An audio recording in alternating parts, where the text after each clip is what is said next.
Friends, ఇంట్లో fridge ఉన్నోళ్ళందరూ గూడా జాగ్రత్తగా ఉండండి. ఏంది అనంటే గద్వాల జిల్లా ధరూర్‌ల ఫ్రిడ్జ్ పేలిపోయి ఒక మహిళ, ఆమె కొడుకు ఇద్దరు గూడా చనిపోయారు ఫ్రెండ్స్. చానా ఘోరం ఇది.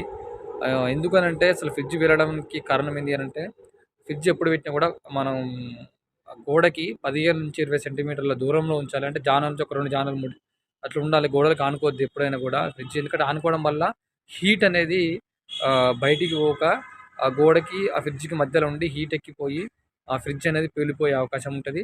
ఇంకోటి ఎప్పటిదప్పుడు శుభ్రం చేసుకుంటా ఉండాలి ఫ్రిడ్జ్‌ని. అట్లయితే ప్రమాదం అనేది జరగకుండా ఉంటది ఫ్రెండ్స్. ఇంకోటి ఆ కేబుల్ ఉంటది గదా! మనం ఏదైతే కరెంట్ పాస్ అయితదో ఆ ఫ్రిడ్జ్‌కి, ఆ కేబుల్ గూడా ఎప్పటికప్పుడు జాగ్రత్తగా చూసుకోవాలి. ఫ్రిడ్జ్‌ని ఎప్పుడప్పుడు కడుక్కోవాలి. గోడకి ఆనకుండా చూసుకోవాలి. ఇంకోటి వెంటిలేషన్ ఎప్పటికి పడాలి ఫ్రెండ్స్. అంటే వెలుతురు అనేది ఆ ఫ్రిడ్జ్ మీద ఎప్పటికి పడేటట్టు ఉండాలి. చిన్న రూమ్ తీసుకొని ఆ గోడకు ఆనక పెట్టినామనుకోండి ప్రమాదం జరిగే అవకాశం ఉంటది. చాలా జాగ్రత్తగా ఉండండి ఫ్రెండ్స్. ఇప్పుడు గద్వాల జిల్లా ధరూర్‌లో జరిగింది గూడా గదే. మరి అక్కడ ఆ ఫ్రిడ్జ్ ఆనుకొని పెట్టిర్రా గోడకి?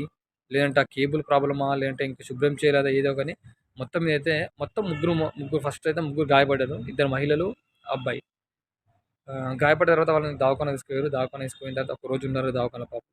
తెల్లారేసరికి ఆ తల్లి, ఆ బిడ్డ, కొడుకు ఇద్దరు చనిపోయారు. చాలా బాధాకరం. అందుకే ఫ్రిడ్జ్ ఉన్న వాళ్ళంతా గూడా జాగ్రత్తగా ఉండండి ఫ్రెండ్స్. ఆహ్, ఇప్పుడు ప్రతి ఒక్క ఇంట్లో ఫ్రిడ్జ్ ఉంటుంది. వాషింగ్ మిషన్ అవన్నీ ఉంటాయి.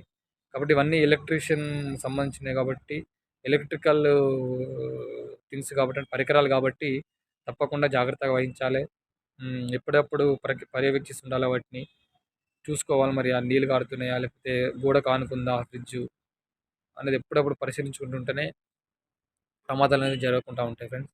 ఓకేనా? ఇది నచ్చితే గనక మీ ఫ్రెండ్స్‌కి వాళ్ళకి వీళ్ళకి కూడా షేర్ చేయండి. వాళ్ళందరిని కూడా జాగ్రత్త పరచండి. అప్రమత్తంగా ఉండేలా చూడండి ఫ్రెండ్స్. ఇక్కడ ప్రమాదం జరిగితే అసలు ఏం ఏ ఎలాంటి నష్టం జరుగుతుందో మనకు తెలవదు. ఫ్రిడ్జ్ పేలినప్పుడు గానీ, ఇంకేదైనా జరిగినప్పుడు గానీ.